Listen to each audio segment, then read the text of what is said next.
지난 수요일 날 사역자 미팅에서 제가 고민하면서 서로 의논한 것이 있습니다. 여러분들이 들으면 어떤 반응을 일으킬 것인가.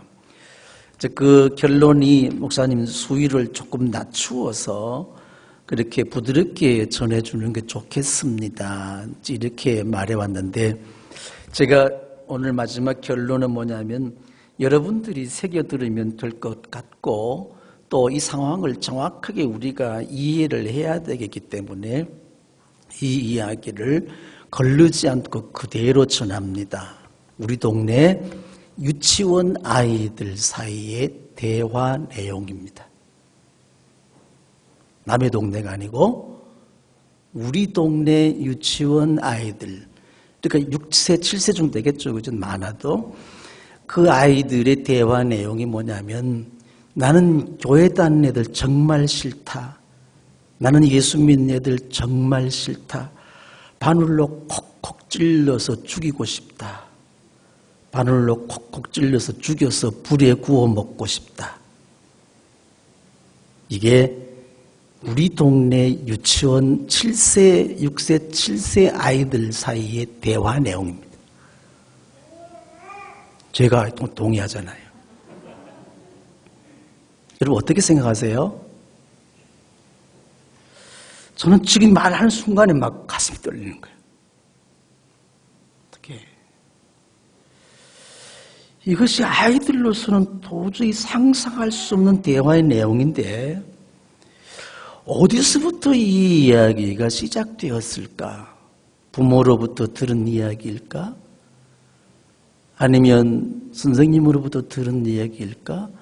아니면 만화나 유튜브나 이런 것을 통해 들은 이야기일까? 아니면 형이나 누나나 오빠나 이런 사이에 들은 이야기일까? 성탄절 선물은 그렇게 받고 싶어하는 아이들인데 성탄의 주인공은 누군지 모르죠. 왜 교회 다니는 아이들을 그토록 혐오해야 될까? 유치원 아이들 사이의 대화가 이런 것이라면 그의 가정에서 함께 살고 있는 중고등학생들이나 초등학생들의 대화 내용은 무엇일까? 굉장히 궁금합니다. 그 부모들 사이에 나타나는 오가는 대화는 과연 내용이 어떤 내용일까? 그 진원지는 어디에서부터였을까요? 그러면서 제가 그 말을 듣는 순간에 제가 말씀을 준비하는데 갑자기 신라의 유명한 향가 러브스토리 뭐가 있죠? 서동요가 생각이 났어요. 백제의 서동이라는 소년이 신라의 진평왕의 셋째 공주인 선화공주가 너무 아름답다는 소문을 듣고 이 서동은 비천한 집안의 출신입니다. 그래서 신라 서라벌에 와서 그 선화공주를 자기 아내로 맞이하기 위한 그런 노래를 불러서 민간에게 퍼뜨리기 시작하는데 아이들에게 이 노래를 지어서 부르게 합니다. 이 아이 내용을 읽어보세요. 선화공주님은 남몰래 사귀어라면 통정하여 두고 정을 통했다는 거죠. 그 다음에 맞둥 도련님, 소동 도련님을 밤에 몰래 안고 간다. 이것은 신라의 향가를 번역한 것이기 때문에 여러분들이 쉽게 우리 말로 지금 이 이야기가 쉽지는 않겠습니다만은 그 내용은 이거예요. 서동이 이 노래를 아이들에게 부르게 해서 아이들 사이에 노래가 퍼짐을 통해 가지고 왕실에까지 들려지게 되고 결국 선화공주는 왕실에서 쫓겨나게 되고 이 서동이 자기 그를 데리고 백제로 돌아가게 됩니다. 그 후에 서동은 백제의 훌륭한 왕인 무왕이 되었다는 이런 꿈같은 러브스토리. 결과가 선하고 아름다웠기 때문에 신라의 향가가 주는 문학적인 가치나 이런 것들은 굉장하고 새로운 감동을 주고 우리나라 얼마 전에 한참 전에 소동요라는 드라마가 굉장한 40% 시청률 기록하는 인기를 얻기도 했습니다. 그런데 이것이 오늘날 우리들이 살아가는 사회 현상 속에 부정적으로 이렇게 나타나고 파괴적인 결과를 낳는다면 어떻게 될까요? 지금 온 세상에 지금 언론이나 또 유튜브를 통해서 이런 현상을 SNS 통해서 보게 되면 수많은 가짜뉴스, 무엇이 진짜인지 가짜인지도 모르면서 거기에 나쁜 부정적인 파괴적인 소동료가 지금 어린 아이들의 입술을 통해서 또 언론을 통해서 신문, TV 전체 SNS를 통해서 전해지게 될 때에 그 노래를 듣는 사람들 자기도 부르며 처음에는 의미도 뭔지도 몰랐는데 자꾸 부르고 듣다가 보니까 결과적으로는 사회 전체는 혼돈 상태에 국가의 미래는 불안해지게 되고 어떤 특정한 사람들의 집단의 어떤 자기 목적을 달성하기 위해서 이런 선동적인 것들이 지금 온 세상을 뒤엎고 있는 혼돈의 시대에 그 중에 교회가 유독 공격의 목표가 되어 있는 것, 수많은 이런 기관들이, 언론들이, 또 SNS를 비롯한 유튜버들이 교회를 주 타겟으로 삼고 이런 질 나쁜 아주 혐오스러운 교회를 표현하는 이런 소동료가 지금 얼마나 많이 불려지고 있냐는 것입니다.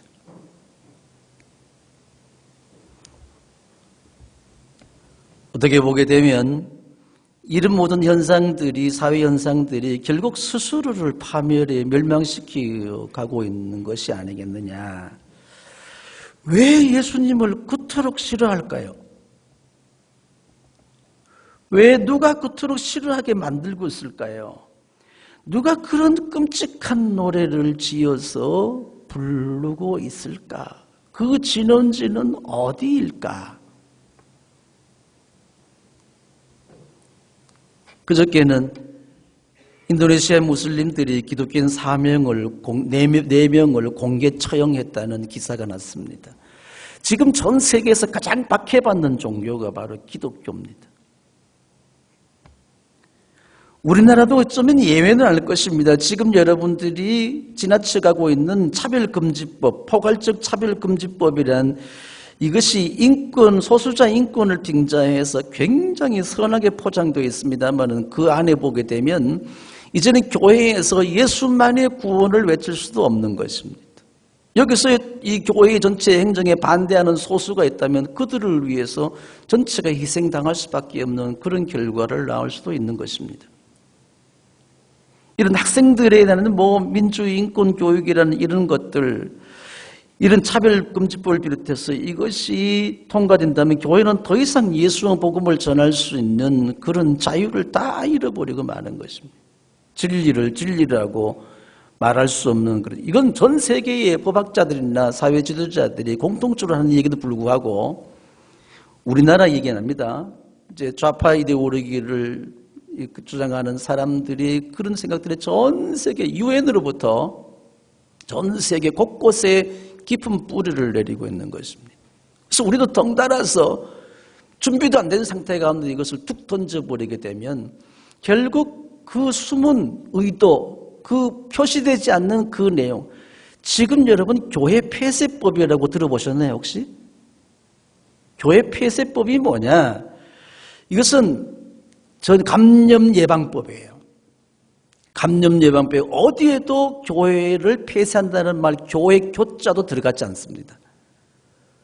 그런데 감염 예방법의 시설 폐쇄 명령에 불복종하게 되면 문제가 생겨요. 이제 교회에 데모질할 때가 온다는 거예요. 그 숨은 의도나 실제 왜 민주당 국회의원들만 발의했을까? 숨은 의도가 뭐냐? 이것을 교회 지도자들이, 법률가들이 파악을 하게 된 겁니다. 그래서 일명 교회 폐쇄법이라고까지 지금 해서 다. 근데 정작은 우리는 모르고 있는 거예요. 대출이 당하고 있지 않습니까? 이렇게 아름답게 포장된 그 내면에 숨어있는 실체가 뭐냐는 거, 의도가 뭐냐는 것이죠. 결국에는 교회를 공격의 목표로 삼고 있다는 거예요. 그 교회는 저와 여러분 자신들이라는 것입니다. 예수 믿는 사람들 자신들이 되게 되는 것이죠. 이런 교회를 혐오하고 또 파괴하려는 그런 시도가 어제 오늘 있었던 일이 아니라 예수님 탄생할 때부터 이미 시작되게 된 거예요.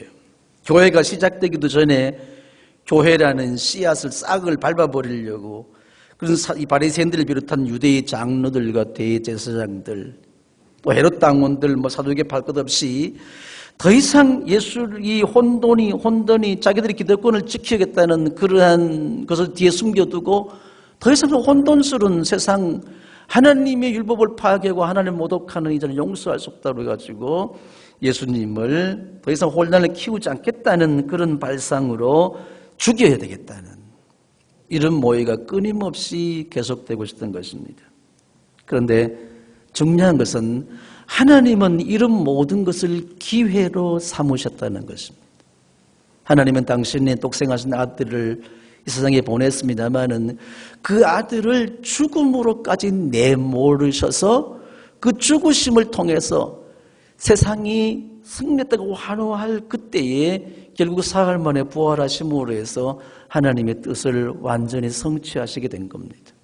하나님은 예수님의 죽으심을 기회로 사용하셨다는 것.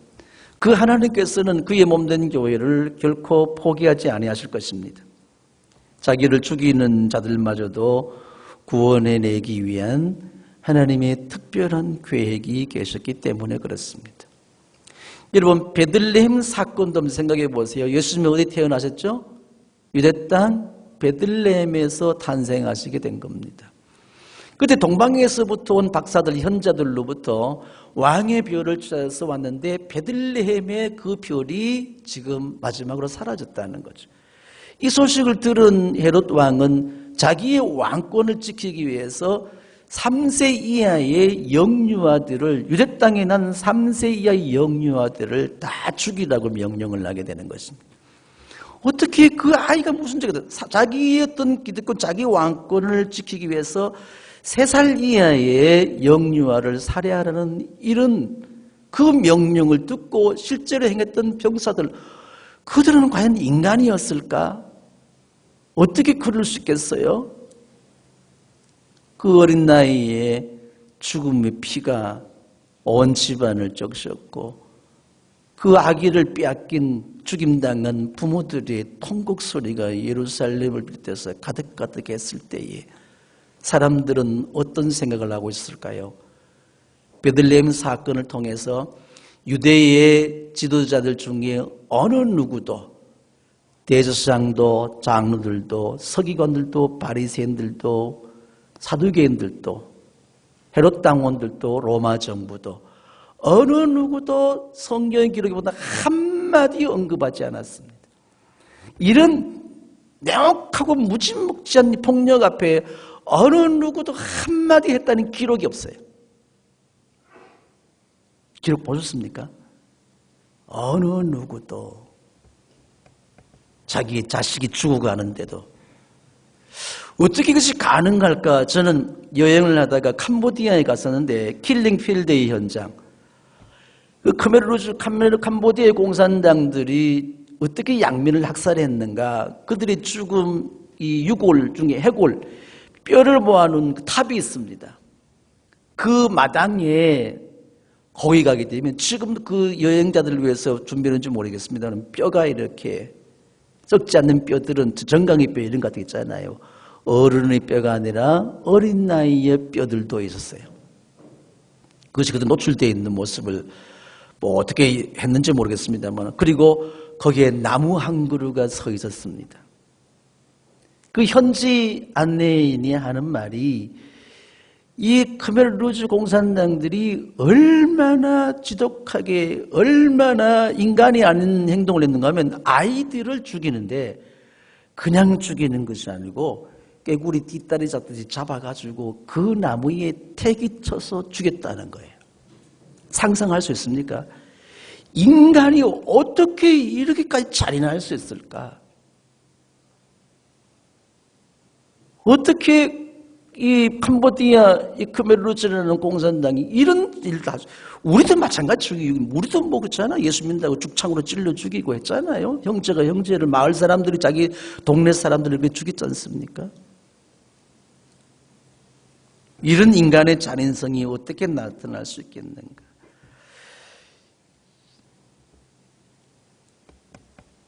헤롯이 아무리 그렇고 교역사상에 교회에 대한 핍박이 극심했다 할지라도 하나님은 교회를 결단코 포기하지 않으셨습니다.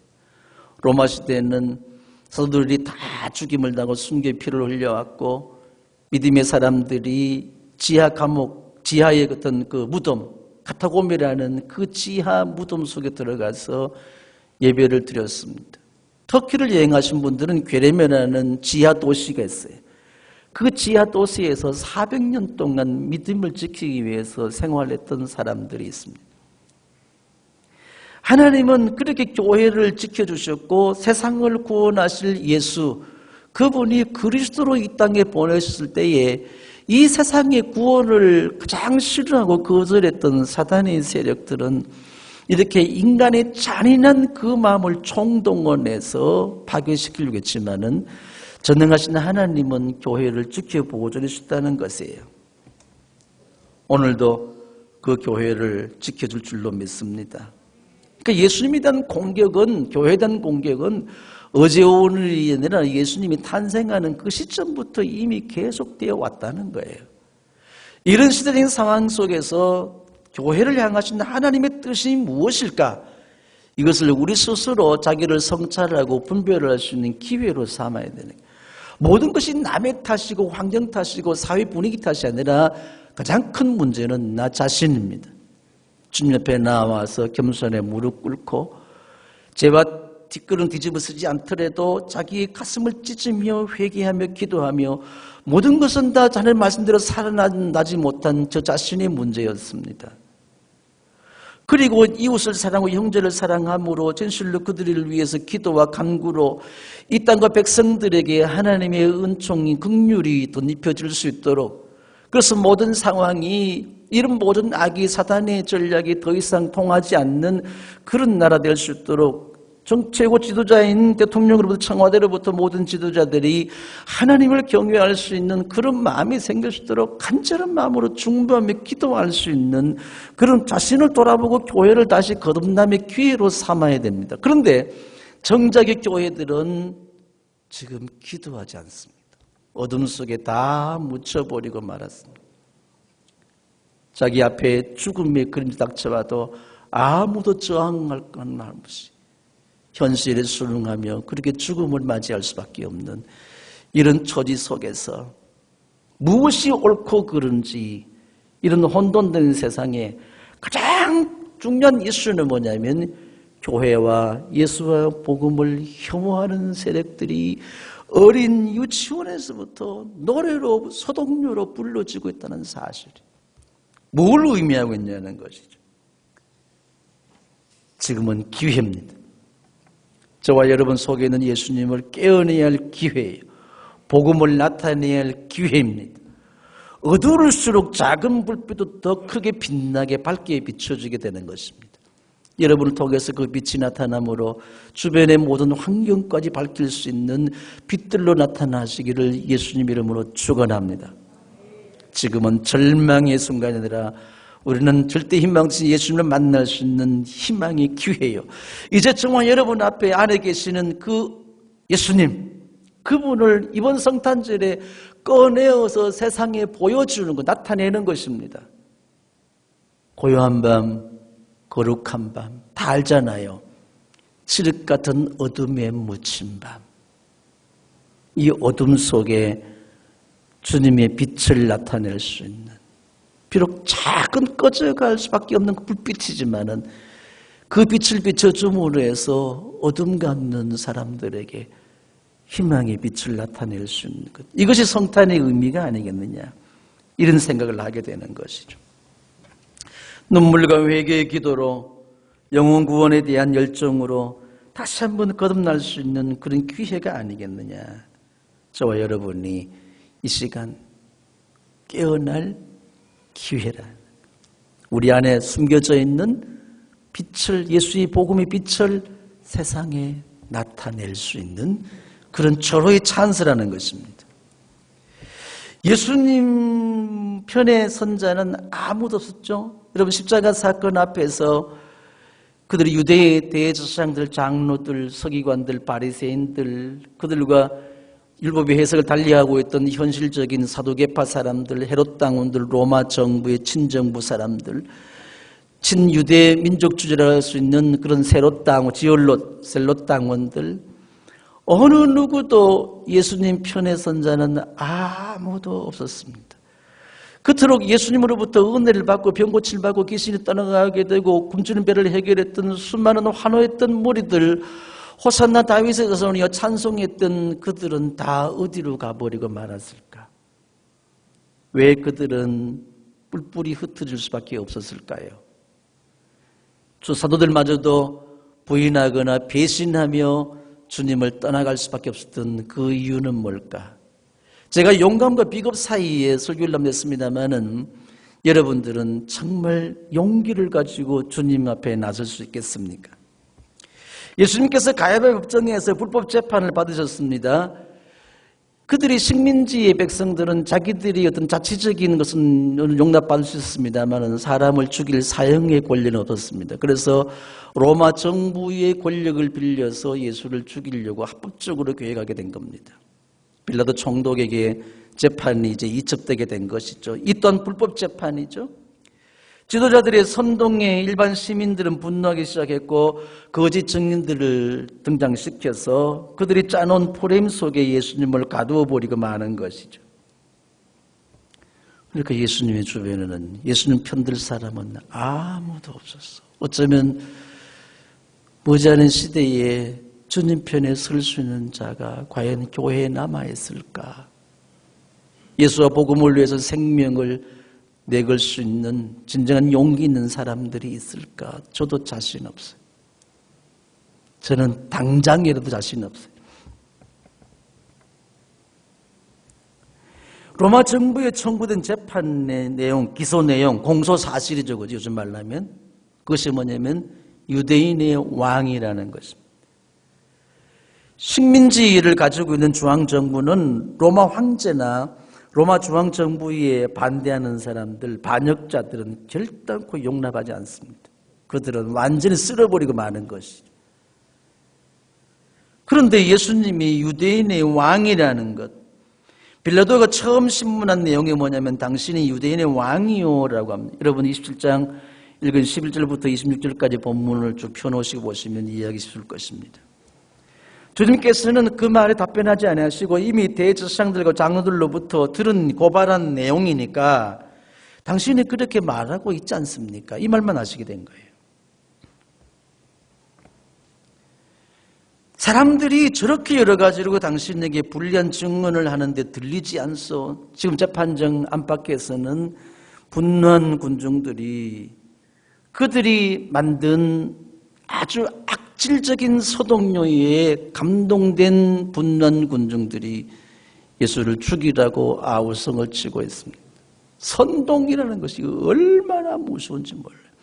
우리 어른들은 공산주의자들 6.25 전쟁 통해서 선동이라는 게 뭔지를 알았잖아요. 경험했잖아요. 지금도 우리가 어떤 자기들이 편에서 선동 정치가 이 정치학에서 보게 되면 대중 조작, 상징 조작이라는 말인데 이런 새로운 파괴적인 서동료들이 얼마나 많이 난무하는지 몰라요. 가짜뉴스, 거짓뉴스 이것이 뭘 의미하는 거예요? 지금 사람들이 저렇게 아우성치며 당신을 죽이라고 하는 소리가 들리지 않느냐는 질문이죠. 그죠? 그래서 신문 내용이 그것이에요. 빌라도의 아내가 지난밤 꿈을 꿨는데 예수님에 대한 꿈을 꿨어. 그 선하고 의로운 사람인 줄 알았어요. 그래서 그 꿈 중에서 굉장히 괴로웠습니다. 꿈을 깨고 재판하는 빌라도의 총독 남편에게 사람을 보내어서 전한 내용이 뭐냐면 당신은 그 옳은 사람에게 아무 관여도 하지 마세요. 지난밤 꿈에 내가 그 사람 때문에 몹시 괴로웠습니다. 그런데 빌라도는 뭐예요? 자기의 지방정부에서 식민지 정부에서 문제가 소요가 사태가 일어나게 되면 이 사람은 중앙정부로 로마로 빨리 승진해 가야 되는데 그런 기회도 박탈될 뿐만 아니라 자기의 지위, 총독의 지위까지 박탈당할 수도 있습니다. 그럼에도 불구하고 빌라도는 결국 무려 분노한 군중들에 의해서 예수님을 십자가에 처형시키도록 허락해버리고 말죠. 명절, 큰 명절이 되게 되면 특별 사면의 기회가 우리나라도 있지 않습니까? 6월절에 특별 사면하는 기회가 있는데 바라빠라는 소문난 범죄자가 있습니다. 근데 백성들은 그 소문난 범죄자인 바라빠를 놓아주고 차라리 예수를 십자가에 못 박여 죽으시라고 가슴치게 됩니다. 그러면 그리스도를 하는 예수는 나더러 어떻게 하라는 거요? 라고 군중들에게 묻게 되죠, 그지요? 정말 이 사람은 무슨 나쁜 일을 하였어? 라고 했을 때에 무리들은 더 큰 소리로 아우성치며 그를 십자가에 못 박으시오. 분명히 아내로부터 지난밤 꿈 이야기를 들었음에도 결국 인간은 자기를 보호하기 위한 본능에 충실할 수밖에 없는 것이죠. 그래서 이 무지한 자의 핏값은 내가 당하지 않으리라. 그리고 물을 또 오게 하고 어떻게 했죠? 빌라도가 손을 씻으면서 말하기를 이 사람의 죽음에 대한 핏값은 나와 상관이 없느니라. 그때에 유대의 장로들과 대제사장들 비롯한 지도자들이 뭐라고 그랬죠? 이 죽음에 대한 핏값을 우리와 우리의 후손들에게 돌리소서. 우리가 그 핏값을 감당하겠나요? 여러분, 말은 함부로 하는 게 아니에요. 그 핏값을 지금 유대인들, 지금도 2000년이 지난 세월 동안에 지금도 갚아내고 있는 것입니다. 빌라도는 자기 손을 씻어서 모든 책임에서부터 면제된다고 생각할지 모르지만은 우리가 전 세계적으로 교회에서 하는 사도신경의 고백에 뭐가 나오죠? 예수님은 누구의 고난 받으셨죠? 본디오 빌라도에게 고난을 받으사 십자가에 못 박혀 죽으시고. 그럼 유대인들로부터 고난당해. 본디오 빌라도, 모든 책임은 본디오 빌라도 총독이 짊어지고 하게 되는 것입니다. 왜 이 세상에서 가장 나쁜 재판의 선례를 남긴 그런 대표적인 아이콘이 될 수밖에 없었을까요? 우리가 주님의 몸된 교회를 향해서 수많은 공격을 해오는 사람들이 자기는 교회교차도 표현하지 않았습니다 할지 모르지만은 그 핏값을 자기와 자기 후손들이 당하게 되는 것, 이것은 우리가 몸부려 살고 있는 우리들 후손들이 당할 수밖에 없는 거잖아요. 면책특권이 있습니까? 나는 표현 한 번 하지 않았어. 그런데 조용하게 선동하면 그 핏값을 요구했던 이들, 책임은 결국 빌라도와 유대의 대제사장들과 장로들, 그의 후손들이 그 핏값을 담당해왔던 것입니다. 예수님을 왜 이렇게 혐오하며 죽이지 않으면 안 되었을까? 예수가 누구냐에 대한 문제입니다. 믿음의 고백입니다. 예수는 그 사람 예수가 아니라 그리스도 예수님이십니다. 하나님은 그리스도 예수를 이 땅에 보내셨습니다. 우리를 구원자로, 세상을 구원할 자로. 예수님은 위대한 일을 행한, 능력을 행한, 가르침을 훌륭했던 그 사람이 아니라는 거예요. 만일에 빌라도 총독 아내가 예수를 그리스도로 고백하고 그리스도로 만났다면 어떻게 했을까요? 빌라도가 예수님을 아무리 신문에도 죄를 발견하지 못해서 죽일 제목이 없었던 것입니다. 너희들의 문제니까 너희들이 알아서 해라. 우리는 그를 죽일 권한이 없습니다. 당신이 판결해 주세요. 그럼 나는 그 핏값을 감당하지 않는다. 책임이 없다. 면책특권이라고 생각했지만 아니었잖아요. 예수님은 그 사람 예수가 아니라 예수님은 만왕의 왕이요 만주의 주가 되시며 저와 여러분의 구원자요 온 세상을 구원하러 오신 그리스도 메시아가 되셨습니다. 그의 죽으심, 그의 고난과 죽음이라는 역사상의 가장 암울한 캄캄한 어두움, 사탄이 죽음의 권세가 승리했다고 환호했던 그 순간, 그것을 하나님은 기회로 삼으셨어. 장사한 지 사흘 만에 죽은 자 가운데서 다시 부활하심을 통해서 모든 믿는 자들이 부활의 산 소망이 되신 예수 그리스도, 지금 고요한 밤, 적막고 쓸쓸한 칠흑 같은 어두움, 코로나 바이러스에 대한 두려움, 죽음에 대한 이런 공포, 이런 것들이 우리 자신들을 꽉 에워싸고 있을 때에, 이때에 내 안에 있는 거룩한 주님, 그분을 꺼내셔서 세상의 빛으로 던져줄 수 있는 것, 지금이야말로 기회라는 거예요. 아멘. 부활에 대한 믿음과 소망으로 이 세대와 맞서지 않으면, 우리는 자신을 희생시켰던 예수님처럼 십자가 앞에 내 자신을 내어놓지 않으면 이 세상의 빛으로 나타날 수가 없는 것입니다. 그런데 어떠하세요? 교회인 저와 여러분은 점점 어둠 속에 숨어버리고 맙니다. 그 어둠 속에서, 아무것도 보이지 않는 칠흑한 어둠 속에서 오히려 평안을 누리는 이러한 지경에까지 이르게 된 것입니다. 이 시대에 예수와 복음을 위해서 믿음을 고백하고 결단한 저와 여러분, 교회에 대한 주님이 하나님이 주시는, 전능하신 하나님이 주시는 기회는 무엇입니까? 빛을, 예수의 빛을, 왕의 별을 세상에 보여줄 수 있는, 칠흑같은 어두운 밤이지만은 밤하늘을 바라보게 되면, 울산에서는 볼 수 없겠습니다만 양남 우리 전원교회만 가도 저는 자주 밤하늘의 별을 봅니다. 별이 총총하게 빛날 때, 달이 없으면, 달빛이 없으면 더 빛나요.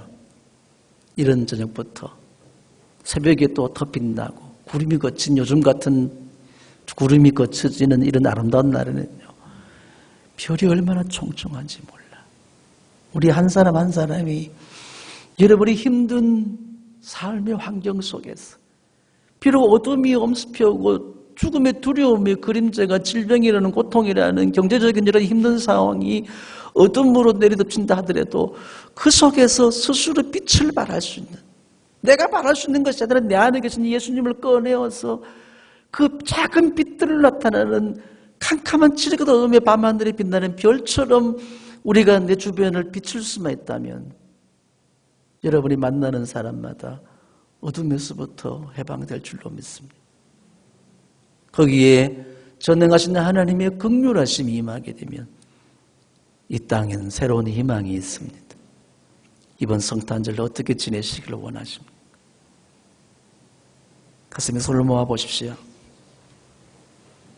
예수님은 그 사람이 아니라 나와 여러분의 그리스도 예수, 왕의 별이 우리의 가슴 속에 비춰져 있지만은 어둠이 가리우고 있습니다. 그 빛을 드러내야 할 기회입니다. 하나님의 긍휼하심, 은총이 이 땅과 백성들에게 보여질 기회입니다. 대통령과 청와대로부터 이 땅의 정치, 교육, 모든 문화, 경제, 사회 전반에 걸친 모든 리더십들이 하나님을 두려워할 줄 아는 그런 기회를 주는 그런 교회, 여러분 자신 속에 있는 그 예수님을 오늘 꺼내십시오. 그리고 어두운 세상에 나를 던져서, 그러나 죽지 않습니다. 주님은 부활시켜 주실 것입니다. 이제 놀라우신 영광의 빛이 드러나는 성탄절을 준비하는 스토리가 있는 성탄이 되시기를 축복합니다. 마음의 간절한 믿음과 소망을 가지고 이 시간 합심해서 1분간만 간절한 마음으로 기도합니다. 오 거룩하신 아버지 하나님, 우리 가운데 있는